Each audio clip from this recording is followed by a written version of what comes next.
Iya, kembali apa kabar Indonesia Malam? Tadi sempat Bang Arya Bima membahas mengenai demo. Ini wajib kemudian saya tanyakan dengan Bang Ngabalin. Bang Ngabalin, kalau melihat geliat dari aksi demo per hari ini masih begitu cukup kencang di jumlah daerah, bagaimana ya sikap pemerintah? Bang Ngabalin?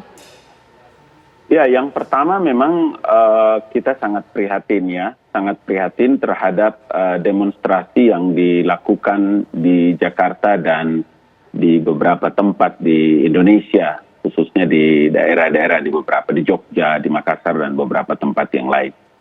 Kenapa begitu? Karena posisinya sekarang itu bukan demonstrasi lagi di jalanan atau ke DPR RI atau kepada istana. Tetapi yang sekarang kita punya tanggung jawab yang paling besar dan penting itu adalah memberikan pencerahan kepada teman-teman bahwa dalam rangka mengungkapkan hak-hak yang dianggap itu menzalimi, kemudian ada pasal, ayat, dan bab yang tidak mewakili pihak-pihak yang diungkapkan di dalam undang-undang dan lain-lain sebagaimana yang ada dalam berbagai macam WA group, kemudian berita-berita hoax yang berseliweran di dunia maya. Maka yang paling penting itu kita punya tanggung jawab bahwa negara ini, Undang-Undang Dasar 1945, memberikan ruang terhadap hak-hak konstitusi untuk menyampaikan materi-materi itu kepada satu lembaga negara, lembaga independen yang namanya Mahkamah Konstitusi. Kalau kemarin dalam rancangan undang-undang kita boleh protes, kita boleh tolak, kita boleh segala macam kita lakukan, it's okay. Tetapi ini kan sekarang menjadi satu keputusan. Apapun alasannya, Dewan Perwakilan Rakyat Republik Indonesia itu adalah lembaga yang anggotanya dipilih oleh rakyat Indonesia. Seberapa apapun bentuknya Dewan Perwakilan Rakyat Republik Indonesia itu RUU-nya sudah ditetapkan. Maka pada orang-orang pintar, orang-orang hebat, orang-orang opinion leaders yang ngomor ngaur berantakan di berbagai media itu, kasih tahu kepada orang banyak supaya menggunakan hak-hak konstitusinya membicarakan masalah ini di Mahkamah Konstitusi. Saya kira ini adalah pendidikan politik yang paling baik. Supaya apa? Supaya bangsa kita ini juga punya pendidikan. Kita juga ini bisa memberikan pencerahan kepada rakyat hari ini dan masa yang akan datang. Kalau hari ini mereka demonstrasi, kemudian berkumpul membuat klaster baru, tadi diperiksa swabnya, di rapid test dan lain-lain.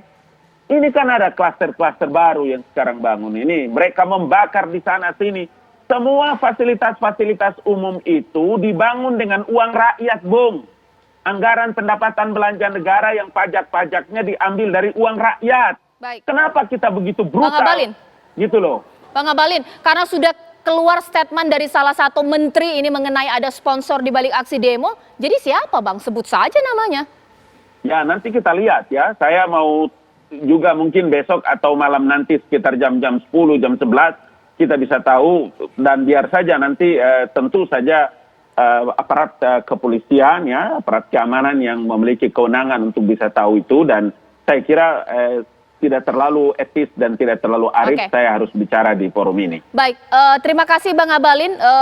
Kita sudah bahas mengenai yang memang krusial dengan di tengah aksi demonstrasi yang terus terjadi per hari ini. Terima kasih Bang Ngabalin. Mungkin saya ke Bang Kodari. Lantas efeknya apa? Itu dong pasti kita melihat ya dengan suara atau popularitas anggapan masyarakat terkait partai-partai mulai dari yang menolak bahkan juga melegislasi. Kalau sikapnya konsisten ya itu akan lebih mudah dilihat oleh masyarakat ya. Cuman kalau kita bicara pemilu dan dampak yang nyata itu memang ada pada pemilu, itu kan masih lama. Kira-kira 4 tahun dari sekarang. Dan dalam perjalanan 4 tahun itu bisa jadi terjadi peristiwa-peristiwa yang lain yang membuat orang lupa dengan peristiwa sekarang ini.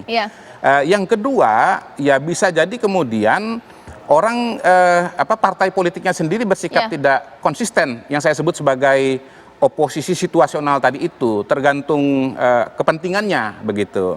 Nah, dalam konteks sekarang ini memang saya melihat PKS misalnya punya strategi jangka panjang ya, mungkin merasa juga melihat secara basis massa bahwa basis massanya itu tidak sesuai dengan Pak Jokowi begitu, sehingga kemudian kalau dipertahankan nanti ini akan bisa ditangguh tahun 2024 yang akan datang. Tapi memang ya kalau peristiwa itu terjadi dekat dengan pemilu baru dampaknya terasa.